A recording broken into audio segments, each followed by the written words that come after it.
Hello vs, இது உங்கள் விவேக். திரை விமர்சனத்தில் நாம் பார்க்க போகிற திரைப்படம் லீடர். இந்த படத்தை ஆர்எஸ் துரை செந்தில்குமார் அவர்கள் இயக்கியிருக்காரு. லெஜண்ட் சரவணன் சார் தயாரிச்சிருக்காரு. லெஜண்ட் சரவணன் சார் இந்த படத்தில் தன்னை ஒரு தேர்ச்சி பெற்ற நடிகராக நிரூபிச்சிருக்காரு. லெஜண்ட் படத்தில்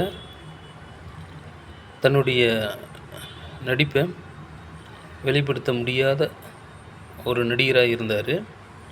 காரணம், அந்த படம் வந்து ஜேடி ஜெர்ரி அவர்களால் இயக்கப்பட்ட படம்.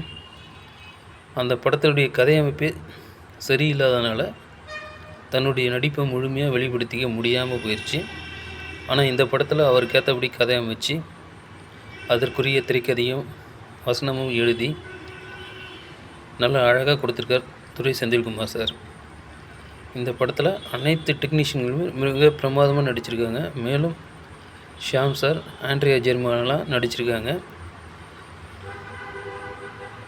இந்த படத்தில் 2 காட்சிகள் மிகவும் பிரமாதமாக எடிட் பண்ணியிருக்காங்க. ஸ்டூடெண்ட்ஸில் கொண்டுட்டு போய் ஏர்போர்ட்டில் ஃப்ளைட் ஏற்றும் போது சந்தோஷ் பிரதாப் வந்து தன்னுடைய ஆட்களால் இவங்களை வந்து கொள்ளுவாங்க, சரவணனையும் அவங்களுடைய நண்பர்களையும். அப்பொழுது ஹீரோயின் வந்து யார் அந்த டெவில் அப்படிங்கிறவர் தான் சொல்ல வர முயற்சிக்கும்போது அவங்களுடைய நண்பர்கள், சரவணன் சாருடைய நண்பர்கள் வந்து இவங்க தான், அதனால் நீ சொல்கிறியா நான் சொல்கிறேன் போது அவரே சுற்றுவார். இந்த காட்சி எல்லாமே எடிட்டிங் ஒர்க்கு ரொம்ப பிரமாதமாக இருக்குது. அதே போல் கண்டெய்னர் கொண்டு வந்து கொடுக்கும்போது சால்ட்டுன்ற அந்த வில்லன் அந்த கண்டெய்னரை எடுத்துகிட்டு போகும்போது தன்னுடைய ரிமோட் கண்ட்ரோலை அந்த கண்டெய்னரை பாம் பிளாஸ்ட் பண்ணுற காட்சியும் ரொம்பவும் பிரமாதமாக இருக்குது. கேமரா ஒர்க்கு ரொம்பவும் தெளிவாகவும் நீட்டாகவும் இருக்குது.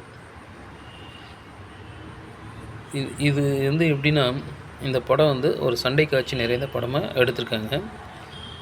சின்ன சின்ன குழந்தைங்களுக்கு வந்து சண்டை காட்சிகள் உள்ள படம் தான் ரொம்ப பிடிக்கும். அவங்கள பொறுத்த வரைக்கும் ஒரு கதாநாயகனா வில்லனை எதிர்த்து போராடணும், அதுதான் சின்ன குழந்தைங்களுடைய ஆசையை. ஒரு காலத்தில் பார்த்திங்கன்னா ரஜினிகாந்த், கமல்ஹாசன், விஜயகாந்த்லாம் வந்து வில்லன்களை எதிர்த்து போராடும் போது ரொம்பவும் கைத்தட்டி ரசித்த இளைஞர் குழந்தைங்க நிறைய பேர். அதாவது 1990 காலகட்டத்தில் இருந்த குழந்தைங்க. அந்த மாதிரி இப்போது இந்த படம் ஆக்ஷன் பிளாக்காக எடுத்துருக்காங்க. ரொம்பவும் பிரமாதமாக இருக்குது. சரவணன் சார் இதே போல் கதைகளை தேர்ந்தெடுத்து தன்னுடைய நடிப்புக்கேற்ற கதையை அமைஞ்ச படத்தை எடுத்தார்னா நிச்சயமாக இன்னும் கூட அவர் ஒரு பெரிய நடிகராக வரக்கூடிய வாய்ப்பு இருக்குது. சரவணன் சார் ஏற்கனவே மிகப்பெரிய பிஸ்னஸ்மேன். அப்படிப்பட்ட ஒரு சூழ்நிலையில் சினிமாவுக்காக டைம் ஒதுக்கி இந்த மாதிரி படங்களை கொடுக்கறது அவருடைய ஒரு ஹாபியாக இருக்குது. அவருடைய ஆர்வத்தை நம்ம வந்து பாராட்டணும். ஒருத்தருக்கு ஒரு துறையில் ஆர்வம் இல்லைன்னா அவங்களால அந்த துறையில் முழுமையாக ஈடுபடுத்த முடியாது. அது சரவணன் சார் ரொம்ப ஆர்வமாகவே இருக்கார். இப்படிப்பட்ட ஆர்வமுள்ள நடிகர்கள் தான் நமக்கு வேணும்.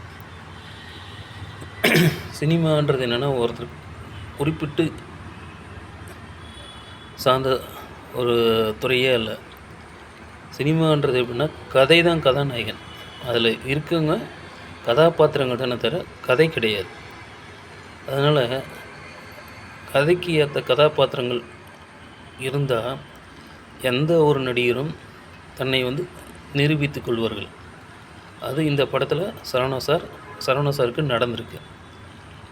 இது போல் இயக்குநர்கள் அமைஞ்சாங்கன்னா இன்னும் நல்ல நல்ல கதைகள்லாம் நம்ம தமிழ் சினிமாவில் வரக்கூடிய வாய்ப்புகள் இருக்குது. இந்த மாதிரி தான் படங்கள் எடுக்கணும். ஆக்ஷன் படங்கள் எடுக்கணும், ஃபேமிலி ஓரியன்ட் சப்ஜெக்ட் எடுக்கணும்.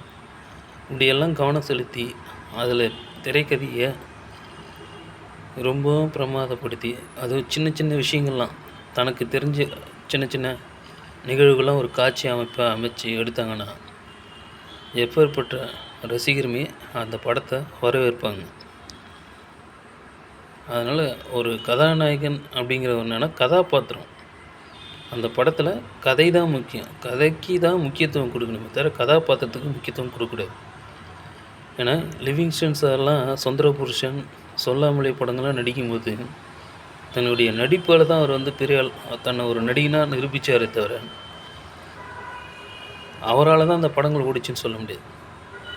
சுந்தரபுருஷன் படம்லாம் பார்த்திங்கன்னா கதை வந்து அவ்வளோ பிரமாதமான கதை. அந்த படத்தில் தன்னுடைய கதாபாத்திரத்தை எப்படி சித்தரிக்கணும்னு நினச்சி சித்தரித்ததுனால தான் அந்த படம்லாம் லிவிங்ஸ்டன் சாருக்கு ரொம்ப பிரமாதமாக ஓடிச்சு.